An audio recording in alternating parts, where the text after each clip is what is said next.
Okay, we left off. The bunny rabbit was in the burn barrel, right?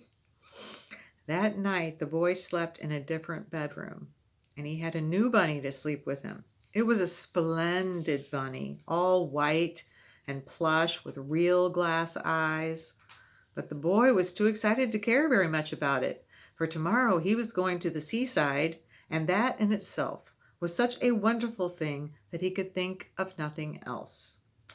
And while the boy was asleep, dreaming of the seaside, the little rabbit lay among the old picture books in the corner behind the fowl house, and he felt very lonely. The sack had been left untied, and so by wriggling a bit, he was able to get his head through the opening and look out.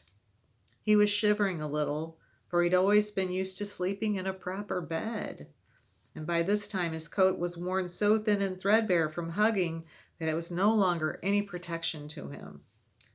Nearby, he could see the thicket of raspberry canes growing tall and close like a tropical jungle, in whose shadow he had played with the boy on bygone mornings. He thought of the long sunlit hours in the garden and how happy they were, and a great sadness came over him. He seemed to see them all pass before him, each more beautiful than the other. The fairy huts in the flower bed, the quiet evenings in the woods when he lay in the bracken, and the little ants that ran over his paws. The wonderful day when he first knew he was real.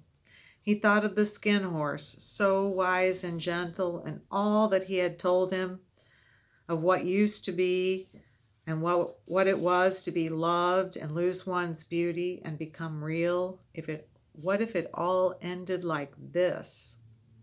And a tear, a real tear, trickled down his little shabby velvet nose and fell to the ground.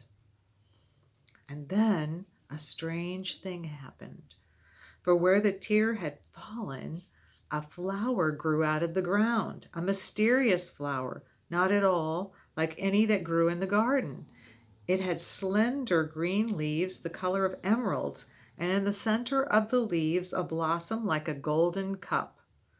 It was so beautiful that Little Rabbit forgot to cry and just lay there watching it. And presently the blossom opened, and out of it there stepped a fairy. There's a picture. See the fairy? Pretty exciting. She was quite the loveliest fairy in the whole world.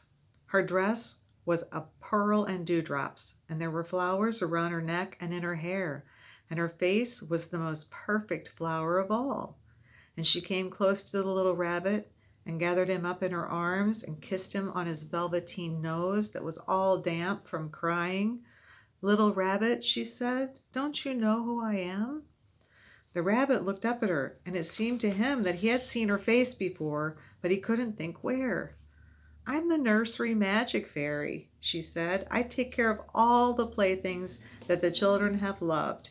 When they are old and worn out, and the children don't need them any more, then I come and take them away with me and turn them into real." "Wasn't I real before?" asked the little rabbit. "You were real to the boy," the fairy said, "because he loved you. Now you'll be real to everyone." And she held the little rabbit close in her arms and flew with him into the woods. It was light now, for the moon had risen. All the forest was beautiful, and the fronds of the bracken shone like frosted silver. In the open glade between the tree trunks, the wild rabbits danced, and their shadows on the velvet grass. But when they saw the fairy, they all stopped dancing and stood around in a ring to stare at her. "I've brought you a new playfellow," said the fairy. "You must be very kind to him and teach him all he needs to know in Rabbitland, for he is going to live with you forever and ever." You see the rabbit and there's the Velveteen Rabbit and all the other little rabbits scampering around. And she kissed the little rabbit again and put him on the grass. "Run and play, little rabbit," she said. But the little rabbit sat quite still for a moment and never moved. For when he saw all the wild rabbits dancing around him, he suddenly remembered about his hind legs, and he didn't want them to see that he was made all in one piece. He did not know that when the fairy kissed him that last time, she had changed him altogether, and he might have sat there a long time, too shy to move, if just then something hadn't tickled his nose, and before he thought what he was doing, he lifted his hind toe to scratch it.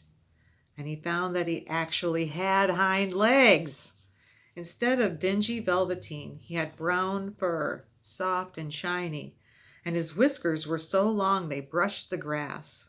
He gave one leap, and the joy of using the hind legs was so great that he went springing around the turf on them, jumping sideways and whirling around as the others did, and he grew so excited that when at last he did stop to look for the fairy, she had gone. He was a real rabbit at last, at home with the other rabbits.